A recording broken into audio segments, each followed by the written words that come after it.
We're talking about treating internal parasites in your cattle. Let's turn back to you, John Bill. You deal a lot with stocker cattle. Do you believe that stocker cattle should be treated for parasites upon arrival? I surely do, Kevin. I think that's very, very important. We don't always know where those cattle came from. We know when we believe, or I believe, that we should treat all of those feeder cattle when they come in, especially where we don't know where they've come from, because many, many feeder cattle are a composite of several different premises, several different sale barns, several different environments. So my feeling is, rather than worry about the individual, we worry about the group. So therefore, I think that we ought to deworm every one of those cattle when they come through the chute. The first day or so they're there. Gotcha, just as a safety precaution, really. Safety precaution, right. Excellent. Let's change gears a little bit and talk about liver flukes. Dr. Clymer, how do I know if I have a liver fluke issue, and what do I do if I find that I have one?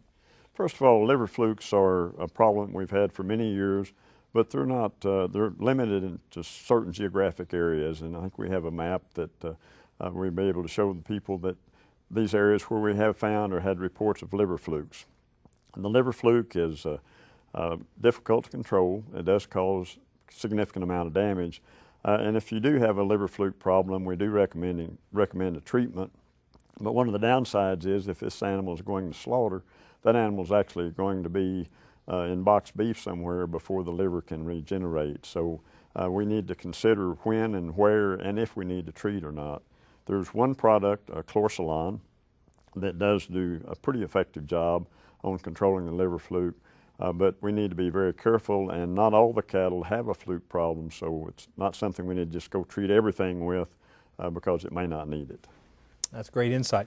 John Bill, as a cattle buyer, what are you looking for relative to liver flukes? Well, I'm looking at the area that the cattle come from, Kevin. Okay. That's especially important. If the cattle come from dry West Texas, we don't have to worry about liver flukes. But if they come from the Gulf Coast, we've got to worry about liver flukes. So again, it's all in environment. It's what it amounts to in the locale that those cattle came from. So what are some of the other management practices that I should be considering to improve the performance of my deworming products? John Bill? I feel like that you certainly need to look at the products that you use as far as even the liver fluke is concerned. That's one of them, and the other one is the dung beetle. You know, the dung beetle, if we leave him alone, he helps us recycle that dung, puts it back into our soil where we're farming or ranching. We get organic matter, and we get valuable nutrition for our soil and our plants as far as fertilizer, as a natural organic fertilizer. So we need to try to use a product that's very friendly to the dung beetle. Dr. Morgan, what might you add? Well, I think that's very true, and also we want to be sure that we're choosing the correct products, dosing those cattle appropriately. One thing that we need to talk about just briefly is that many times when cattle are treated, they're treated on an average size basis, and you really, when you treat a group of cattle, you want to treat for the largest animals in that group. That'll make sure the entire group gets the proper dose. That's great.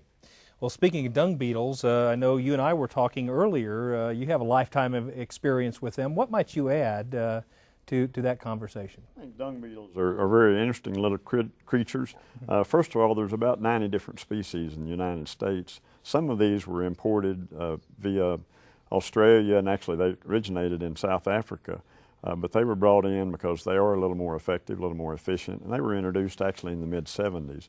And some of these have established all across the country. And dung beetles, even back as far as 1986, USDA did a study and showed that they were worth over $2 billion, not million, but $2 billion to the ag industry. Just in, I mean, here's a little bug that lives in manure and that's all it eats, but yet it gives everybody a warm, fuzzy feeling because they're just pretty good stewards of our environment. That's an interesting tidbit a person may need to know on Jeopardy someday, right? I'll take dung beetle for 500, Alex. As we talk about generic products, there are a number of generic ivermectin products on the market at a lot cheaper prices, frankly, than branded products. There are a number of generic ivermectin products on the market, as we all know. Are those generic products as good a quality as the branded products? What are your thoughts, John Bill? You know, I don't really feel that they are, and there's been some research done and some studies done on that. My feeling is, Kevin, that really to get the most bang for your buck, you need to use a product that the major pharmaceutical companies have worked on, FDA approved.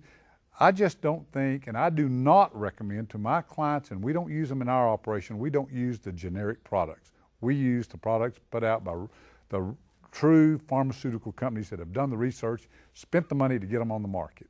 As a researcher, what are your thoughts about that, Dr. Clymer? There is a lot of difference, and it may be the original or very similar to the original product, the technical product, but the carriers, the formulations are different. There's been some studies done in recent years, actually the last couple of years, at some of the land-grant universities showing that some of these products were not even any better than the control. In other words, there was no additional weight gain, there was no reduction in fecal egg counts. So in reality, you bought a cheaper product, but you didn't get anything back for your investment. So I'm with Dr. Ullman. I think we need to stay with the branded products, and because they have a backup behind them that shows that they will do these certain things. That's helpful. No doubt, once you spend all the time and energy it takes to actually gather the cattle and work them, you sure don't want to have to do it twice, do you? Absolutely.